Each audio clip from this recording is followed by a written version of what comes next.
Britain के नए PM Keir Starmer की भारत पर क्या है राय? क्या लेबर पार्टी की ये जीत देगी दोनों देशों के रिश्ते को एक नई उड़ान? क्या अतीत में की गई गलतियों से सबक लेकर स्टारमर सुधार पाएंगे भारत से अपने रिश्ते? यूके में बदली इस सत्ता का भारत के लिए क्या है नफा और क्या है नुकसान? आइए बताते हैं आपको विस्तार से। नमस्कार, मैं हूं हिमानी और आप देख रहे हैं इंस्टाफीड। ब्रिटेन में सत्ता की बागडोर अब ऋषि सुनक की जगह कीर स्टारमर ने संभाल ली है। लेबर पार्टी के इस कद्दावर नेता को सालों बाद सरकार बनाने का मौका मिला है और ऐसे में वो हर कीमत पर जनता पर अच्छा इंप्रेशन डालना चाहते हैं। सिर्फ अपने देश में ही नहीं बल्कि दूसरे देशों के साथ भी अच्छे रिश्ते निभाना स्टारमर के लिए बेहद जरूरी है और इसी लीक में भारत एक अहम नाम है।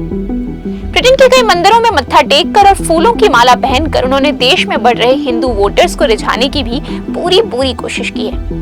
आइए बताते हैं ब्रिटेन की बदली सरकार से भारत के साथ इस देश के रिश्ते किस हद तक बदल सकते हैं।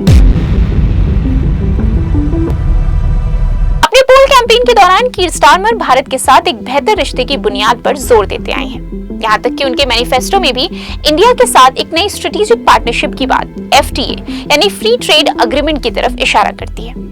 पिछली बार जेरेमी कॉर्बिन की लीडरशिप में की गई गलतियों को मानकर उनसे सबक लेते हुए स्टारमर हर बार टेक्नोलॉजी, ट्रेड, सिक्योरिटी ऑपरेशन और एनवायरनमेंट जैसे मुद्दों पर भारत के साथ एक मजबूत रिश्ता बनाने की जद्दोजहद में दिखते हैं।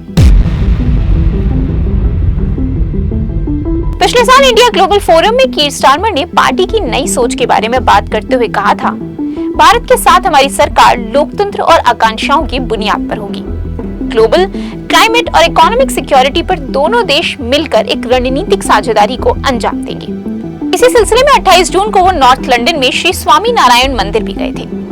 पिछले कुछ सालों से दिवाली और होली जैसे त्योहारों पर पीएम ने ब्रिटेन में रह रहे भारतवंशी समुदाय को हिंदू फोबिया जैसी चीजों का देश से सफाया होने में विश्वास दिलाने की भरसक कोशिश की है।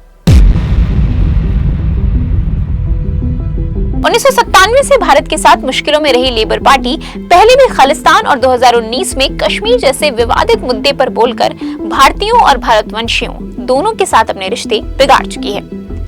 हालांकि स्टारमर ने अब भारत के साथ अपने रिश्ते की जरूरत को पहचाना है और पार्टी चेयर एनालिस डॉट्स ने भी ऐसे किसी भी मेंबर को पार्टी से हटाने का दावा किया है जो भारत के बारे में उग्रवादी सोच रखता है। अपनी जीत के बाद स्टारमर के शब्द अब बदलाव की शुरुआत होती है।